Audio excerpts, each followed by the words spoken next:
ગવાલિયા પરાંગણાનું ધોવા ગામ, અને ત્યાં એક બિંદો રહે. બિંદો એનું નામ છે. આખો દિવસ સ્વામિનારાયણ સ્વામિનારાયણ સ્વામિનારાયણ ભજન કરે. અને એના કાકી આંટી, જેના મનમાંથી કોઈ દી આંટી નો જાય એને કહેવાય આંટી. એ બિંદાના કાકી થોડા કુસંગી છે. હવે આ બિંદો હરિભગત થયો, આખો દિવસ સ્વામિનારાયણ સ્વામિનારાયણ ભજન કરે, નિયમ ધર્મ પાળે, અને એના કાકીને આ બધું ગમે નહીં. એટલે પછી એ બિંદાને ખીજવે ભજવે, ગાળો દે, હેરાન કરે.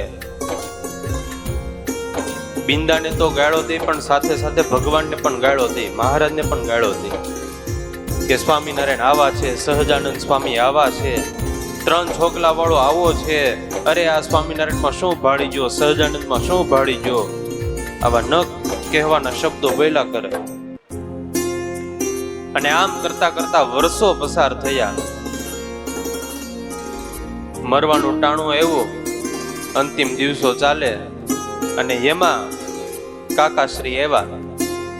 કાકાશ્રી એટલે કાકીના ઘરવાળાની યમદૂતો. અને જેવા યમદૂતો આવ્યા, હવે આને તો કઈ બીજું કર્યું નહોતું, અને ત્યાં તો આમ રાડ ફાટી ગઈ. એ માર્યા,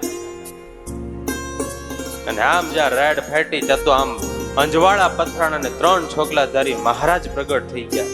યમદૂતો તો જતા રહ્યા, પણ આ બિંદાના કાકીએ મહારાજને પૂછ્યું કે મેં તો તમને આખી જિંદગી ગાળો આપી, ન કહેવાના શબ્દો કીધા, અને તેમ છતાં તમે મને બચાવવા આવ્યા, આમાંથી છોડાવવા આવ્યા. અને ત્યારે મહારાજે કીધું કે તમે ગાળ તો મને આખી જિંદગી દીધી, પણ તમે ગાળે ગાળે મારું નામ લીધું ને, એટલે હું તમને તેડવા માટે આવ્યો છું. વિચાર તો કરો, ખાલી કુભાવથી ગાળ સાથે નામ ભગવાનનું બોલતું હતું તોય લેવા માટે આવ્યા.